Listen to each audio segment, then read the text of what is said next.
Olá pessoal, aqui quem fala é o Engenheiro Fernando, estamos trazendo mais um vídeo tutorial do Software Tecla. Nesse vídeo nós vamos falar sobre grid inclinado.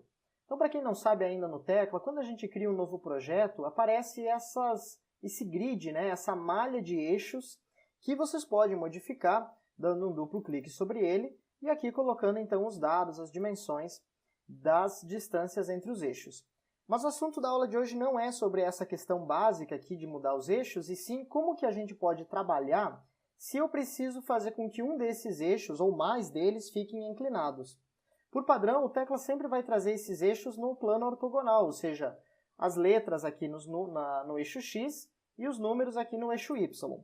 Mas às vezes eu tenho um projeto que está na divisa de um terreno, ou que precisa ter uma geometria não retangular, e aí eu preciso rotacionar, eu preciso inclinar alguns eixos da minha estrutura.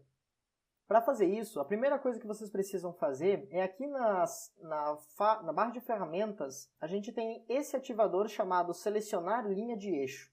Então a primeira coisa que você vai precisar fazer é ligar esse ativador. Tá? Com ele ligado, você vai perceber agora que clicando no eixo, a gente tem uma seleção individual de cada uma das malhas, de cada um dos grids. E eu tenho duas técnicas que vocês podem utilizar aqui para inclinar algum desses eixos. A primeira é a gente usar o comando rodar, mover, rodar. Então eu vou fazer aqui uma rotação no meu eixo número 6. Eu vou clicar sobre ele. Com o botão direito do mouse na tela, eu vou vir em mover especial e rodar. Então nessa tela aqui ele vai me trazer algumas informações. A primeira coisa aqui é fazer a inserção do ponto, o ponto de origem. Então eu vou definir que esse ponto aqui, na intersecção do eixo 6 com o A, vai ficar parado. Posso clicar nele.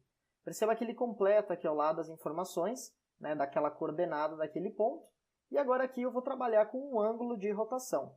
Então, ângulos positivos no Tecla giram no sentido anti-horário e ângulos negativos vão girar no sentido horário. Eu vou colocar aqui um ângulo de 5 graus, só para a gente poder ver, e ao redor do eixo Z. Então, se vocês clicarem em mover, percebam que o eixo, vou interromper aqui o comando, ele vai girar, ele vai ficar inclinado agora numa outra posição. Então essa é a primeira técnica, quando a gente sabe um ângulo, existe um ângulo preciso de rotação do meu eixo.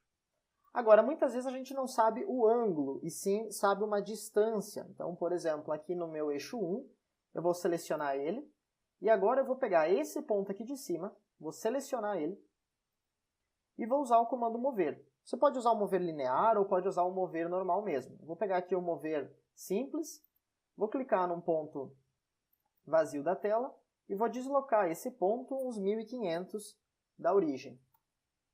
Então, mais uma vez, percebam que também é possível inclinar uma linha de eixo utilizando o comando mover.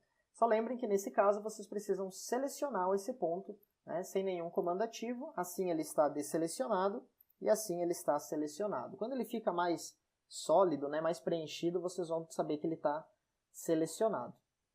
Ok?